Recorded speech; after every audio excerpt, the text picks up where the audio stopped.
Europe suffers in the midst of record-breaking droughts, wildfires and heatwaves. Climate scientists say we need to adapt to the new reality.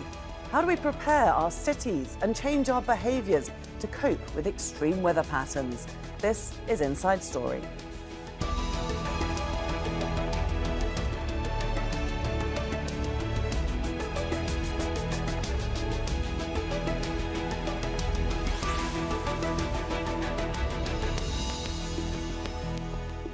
Hello there and welcome to the programme. I'm Laura Kyle. Adapting to climate change is no longer an option, it's an obligation. That's the warning from France's Green Transition Minister as people in Europe experience record-breaking droughts, wildfires and heat waves. The European Drought Observatory has recorded water shortages on more than half of the continent. Meteorologists have warned this could be the worst drought in 500 years.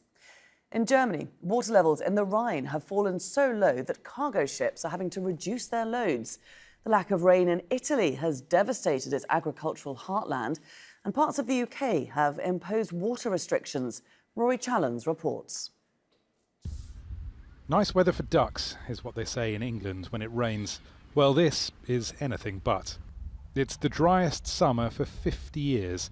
Grass has shriveled to straw, the ground has cracked, reservoirs and rivers are low, and drought has officially been declared across large parts of England. In some areas, there are water companies bringing in place, for instance, temporary use bans, so-called hosepipe bans. That's the right thing for those companies to do where they have particular concerns. And it's a small sacrifice for people to make in order to ensure that we've got adequate water resources next year. From space, the parched conditions are just as obvious. The picture on the left is July last year, a normal enough summer. On the right, August 2022, from greens to browns and yellows. A couple of months ago, where I'm standing now would have been the waterline of Rushmere Pond on Wimbledon Common. But now look at it, you have to go a good 15 or so metres this way to get to the new waterline. This pond is now little more than a puddle. And this is happening across large parts of the country, with water systems like this becoming extremely stressed.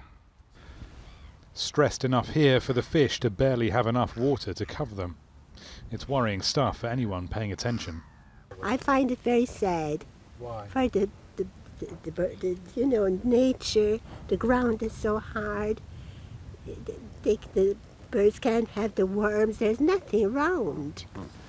When you see things like that pond, you realise how different it is in this greying of the grass, and yeah, quite serious. Does it worry you?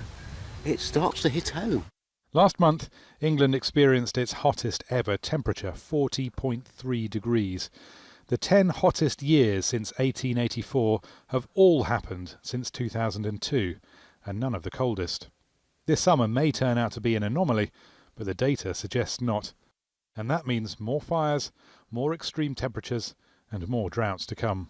Rory Challens, Al Jazeera, London. Well, hot and dry conditions are fanning the flames of wildfires in France, Spain and Portugal. Hundreds of crews are trying to control a huge blaze in southwestern France. The EU's Earth Observation Programme says large swathes of the continent and North Africa are at risk of catching fire.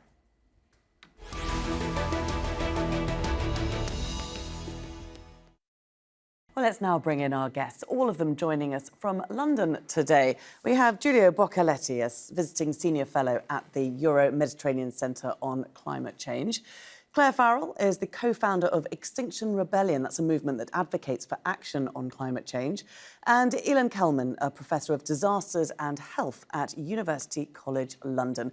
A very warm welcome to all of you.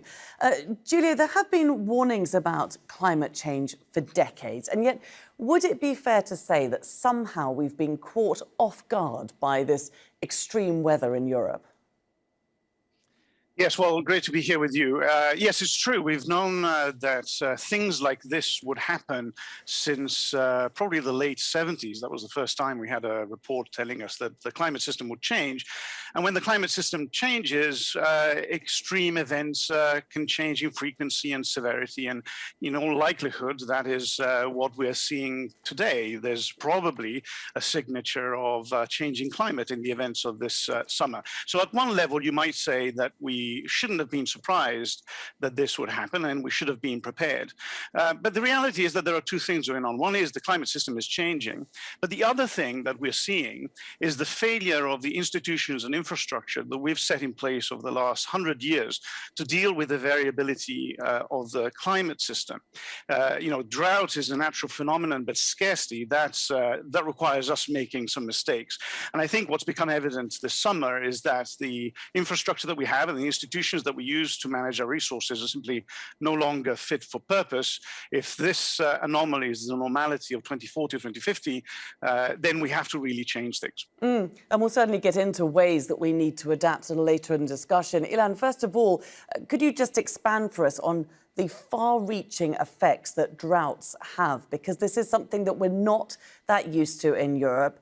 As Giulio says, our systems aren't set up for these kinds of extreme weather. Can you just explain to us what a drought is, what it does, beyond giving you a brown lawn in your back garden? Drought is, in effect, lack of water, not enough water. But it's not just about rainfall or, in other places, snowmelt. It's also about the amount of water that we are using, or in fact, overusing.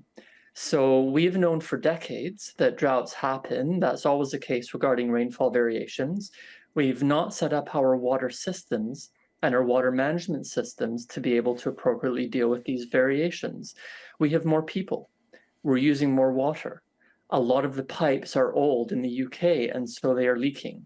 This means that drought in itself is quite difficult to understand, given that, yes, absolutely, the changing rainfall makes a huge difference, as does the heat, because that means that more is evaporating. When it comes to actual water use or overuse, then we very much need to look to ourselves directly to ensure that we don't create a drought, an absence of water, no matter what the rainfall is or is not doing. And if we do, Ilan, what's going to happen? We're already seeing farmers saying that their yields are going to be down. We're seeing transportation problems in rivers, shortage of power supplies. Can you just expand to us what it actually means to be in a state of drought? So this is a challenge. It is going to result in less electricity. It could be rolling blackouts. It could be less supply available. If we turn out to a situation where we cannot use the normal river systems that we use to move food around, then there could be food shortages and supply shortages. It also means that we have to recognize that when we do need to drink a lot in the heat and humidity, we're continuing to use water, and it is absolutely devastating for the farmers who are being hit in so many other ways. They are the ones feeding us. And so it's not just about transporting food, it's also about ensuring that we can grow the food. Again, so much of this comes down to water management. Why are we using it to make lawns green with artificial plants rather than supporting our farmers? Why are we so reliant on systems like rivers, which fluctuate anyway, recognizing that extremes happen? So it really is about long-term changes to society so we live better, healthier, and safer, no matter what the water or rainfall does or does not do. So Claire, why is it, do you think, that we have ignored all the warnings? Why have we not set up better water management systems? Well, I think the first thing to say about why we're ill-prepared for this is because there's been a generations-long campaign of lies and misinformation to make sure that people don't take this problem seriously. We're living in the wake of the success of what the fossil fuel sector have done. Certainly throughout my lifetime, it's been very difficult to find a space until very, very recent years where people would admit that climate change is definitely being caused majority by carbon emissions, majority by the fossil fuel sector. So that's been a massive problem. But then on top of that, you also have an economic system which is set up to engage in perpetual growth on a finite planet, and that is working alongside an political system, which is short-termist by its design. And so, you know, Extinction Rebellion, when we first came out, I think the lesser-known kind of demand of ours was for a citizen's participation in democracy, for a citizens' assembly, where ordinary people would be furnished with all of the evidence from 360 degrees of all of the issues, and they would be able to design the radical campaign, the radical policy strategy that you would need to implement rapid decarbonisation in a fair and just way, and to keep everybody as safe as possible, and to minimise the risk and the harms that we know are baked in. And so it's I would say it's an intersection of multiple systems that are completely incompatible with solving in quotes solving. You can't solve this crisis, but you know it's incompatible with dealing with this, basically. Do you feel that it has been up to now quite difficult for the general public, for all of us to grasp climate change, because it felt like it was some distant threat in the future? It wasn't here and now, but now it is actually here and now. As we heard from Rory's report, the man saying it starts to hit home when you can actually see what is happening. So you do feel that now it might be a bit easier to force change? Well, I think now it's obvious, you know, that the things that we've been anticipating and people have been talking about, yeah, they're here, and they're not just here in the world as they have been for a long time in the majority world, but they're here on our doorsteps in Europe and in America and so on. So yes, it's easier because you don't have to have the kind of inane argument about whether or not it's real, whether or not it's going to happen. But the problem is that by the time you're feeling these effects, it's arguably far, far too late to begin acting. So we are past the deadline for taking action, and we really, really need to act like that, you know. So it's no longer a case of let's work out how to do the most rapid mitigation, but we also have to do the most rapid adaptation. You know, the Environment Agency in the UK released a press release last year which really caught my attention. The title was Adapt or Die, and what they were basically saying was we won't be able to help lots of communities because too many are going to be affected by devastating floods and devastating impacts from extreme weather and the impacts of climate change. And so we know that this country is woefully underprepared, and we've had, you know, lots and lots and lots of warnings. But as with lots of things we can see in politics at the moment, the people in power in this country don't seem to want to prepare to weather shocks that they know fine well are coming. Giulio, do you agree with that? Do you feel that this government, especially, let's look at the UK as we're all in London, or you're all in London, do you feel that it does feel an urgency to this problem? Does it feel an urgency to adapt? Well, I mean, I think it's a common problem. It's not just the UK, I think across Europe and indeed in the United States. We just have lost the habit of thinking about the landscape. And that has very practical financial implications. I mean, it used to be the case that the amount of investment that went into the landscape to construct the sort of infrastructure that now is failing was very significant. It was a significant amount of money that you need to spend in order to change the landscape and capture water when there is, and deliver it where you need it, and manage, for example, a transition of the agricultural system. Over the last 20, 30 years, that's kind of gone out of fashion, along with the state's intervention in the basic infrastructure of society. And so, you know, we sort of know, you know, this type of problem we know how to solve. That is a combination, as Ilan was saying, of infrastructure and different management modes, right? This is not a mystery how you solve this. But until we pay attention and we start also devoting resources to it, we won't solve it. I should say, though, one last thing on this, which is, whilst we're all fixated on Europe, we ought to remember that, for example, in the Horn of Africa, 18 million people are food insecure and going through a famine because of droughts hitting that part of the world. And that part of the world has nothing close to the infrastructure and institutions that we benefit from in Europe. And to me, that is where the real catastrophe is happening. We'll be sort of able, at least in the short term, to eventually manage the change in climatology of the next decades. But they're struggling today, right? So we also have to keep an eye on the rest of the world as we see our own problems. I'm interested, Giulio, that you used the word solve, because that's exactly what Clare said we couldn't do in this situation. But you seem to think we can do. There is hope.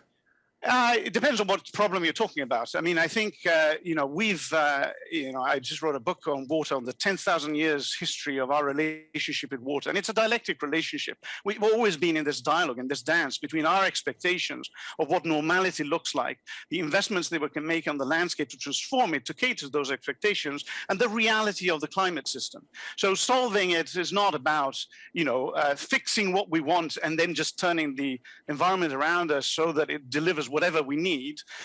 Solving it also means adjusting and adapting our behaviors and changing what we grow where and changing some of our habits, right? So I think the question of adaptation is not one of fix what you have today, just figure out a way of delivering. I think the question of adaptation is how do we live differently in a world that feels different from maybe what we had 20 years ago? But I guess that's the crux of it, isn't it, Ilan? How do we live differently? It is notoriously difficult to get people to change their habits, change their behaviours.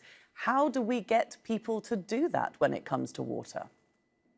This is where it's a balance of trying to ensure that people understand the science and are willing to follow it, as well as top-down legislation. So it is difficult to get people to change in a wholesale way. When they recognize that they are going to be healthier, they'll be safer, they're going to save money, lives will be better, this is how we actually bring people on board. And despite the difficulties, despite the urgency, we do have a long history of improving society. When it comes to equality and equity, we have a long way to go. But on the other hand, we have come also from a long way and made vast improvements. If we look at other major risks, such as smoking, smoking indoors in most public places is not permitted in the UK across Europe, but unfortunately it does happen in other places. Road safety. The devastation of vehicle crashes is something which we really have to tackle, again, with huge urgency, but we've made huge strides in the UK and across Europe regarding that. They've been too slow. All of these have almost been generational. We don't have that time. So it's about saying, look, things are difficult. There is urgency for change, but people are willing to do it when they recognize that it helps themselves and therefore helps others.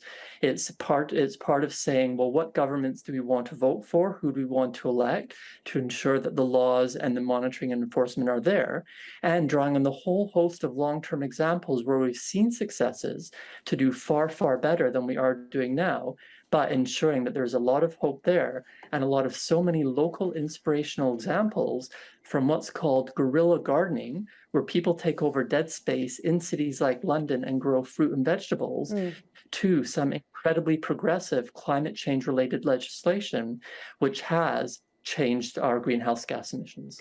Claire, do you think that people are willing to change their behaviours, or do you think there's going to need a carrot and stick approach? I mean, we look at seatbelt wearing, we look at smoking, all of it came with punitive measures, it came with government bans, very clear policy guidelines that forced people to change their behaviours. Do we need that as well as greater education?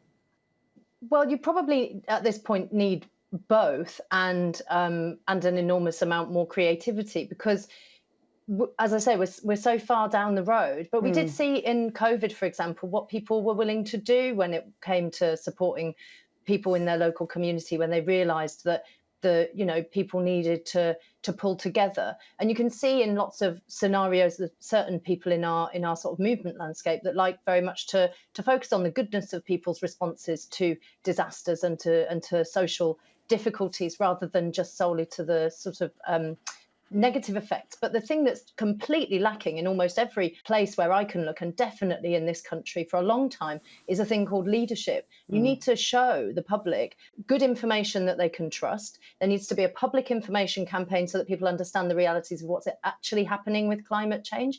And then, for example, whilst you're having a conversation about the problems farmers are facing with their water supplies and not being able to irrigate crops, well, it would be really useful then to talk about the emissions of farming, the transition that's needed in agriculture, the part that plays in making the world hotter. And so all of these conversations you could see in the public space, they could be tied around in a much more useful way, so that the public can join all the dots and understand where are the impacts coming from, and what do we need to change, and how do we need to change it, and how quickly do we need to change it. But the problem that we've got here, and probably in lots of other parts of the world as well, is this total deterioration of trust in politics. And I think this recent administration in this country has absolutely denigrated public and political life. And so that's a massive problem, because where we need leadership, we don't just not have it, but we also don't have the trust in the systems that are supposed to provide it. So even if someone shows up and shows good leadership, the public are now going to be very suspicious. Well, should we trust them? Are they like the last person? Are they telling us the truth about this issue? And do they even understand it?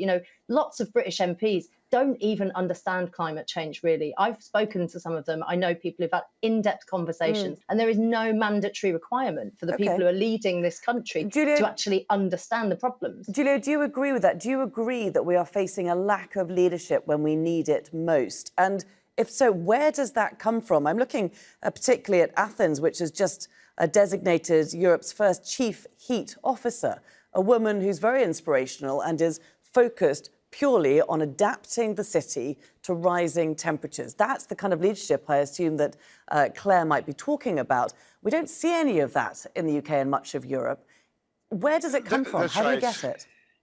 Well, I mean, I think both Clare and Ilan are right into emphasizing the fact that this is ultimately a political issue that requires political leadership, because it's about how we're going to live together in the landscape going forward. And so you need leadership, and you also need institutions. And institutions include the kind of positions that you just described in Athens. But there's one thing that's particularly important to note here, which is you need leadership in particular because you need to sustain focus and commitment to this issue through crises and out of crises. Right? Because rains will come, this drought will pass, but the problem will not, right? So the idea that the catastrophe is the only symptom of the problem is a mistake. This drought will end, people will forget that the summer was as catastrophic as this. There may be another one in a few years, but the kind of solutions that we need, the kinds of investments in infrastructure, in agronomy, in management that we need require sustained commitment. And so they require story, and they require political and institutional leadership. And so that's, frankly, in all of us, it's on the kind of activism that Clare does, it's on the scholarship that Ilan pursues, and it's on the writing that I do. Everyone of us has a responsibility to try and raise the profile of this so that we can start describing what the leadership needs to look like. Clare, while we wait for that leadership, what can we do as individuals to combat droughts like these? What water usages can we change? Well, I'm not an expert on how you reduce your water consumption. I certainly don't think that there are super easy ways for the majority of people to change their water usage beyond, being mindful of the ways that they use it in their home, and particularly on their garden. As people have rightly said, it's not a priority to keep your lawn in perfect condition at times like these. But as you might expect, my argument is going to be that the biggest thing that you can do against these things is to go and join movements and to make very, very loud and clear the political requirement to respond to climate and ecological crises, and for the people to show the strength of force that they will demand the changes to happen. And if the people in charge won't make those changes happen, the people are going to have to pull together to make a lot of changes happen. And I think there's a growing sort of inspiration amongst people in our movements to start to take action which is constructive, and to take action together which is community focused and community led, and to try and build collective power from the ground up, because we're not going to see, as has been said, the end of these kinds of impacts. And they're also going to get worse. They're guaranteed to get worse for some time, even if we do reduce emissions. And we're going to be going through these progressive kind of crises, including wars, including food shortages, and all of the kind of international difficulties that are going to come with scarcity and the resulting impact. So it's about people power for us, and please do join XR if you can. Okay, thanks for that. Ilan, last word to you. Are you optimistic that we can make the necessary changes, that we can adapt to this new reality? I don't see that there's any other choice except to be optimistic. It's exactly as being discussed. We need the leadership. It's up to us to decide the leadership. We also have to make changes that give people alternatives. If we were going to price petrol accurately according to its costs, that would make it unaffordable for many. So we need to ensure that we have public transit. That means it's up to us to make the demands for what we need. We can do that by being optimistic, by being inspirational, because the only other choice is to give up and say it's just hopeless, why bother? And I am not going to do that. Okay. Many thanks to all our guests, Giulio Boccaletti, Clare, Farrell and Ilan Kelman, for joining us today. And thank you too for watching. You can see the programme again anytime by visiting our website, that's aljazeera.com. And for further discussion, do go to our Facebook page, that's facebook.com/AJ Inside Story. You can also join the conversation on Twitter. We are at AJ Inside Story. From me, Laura Kyle, and the whole team here in Doha. Bye for now.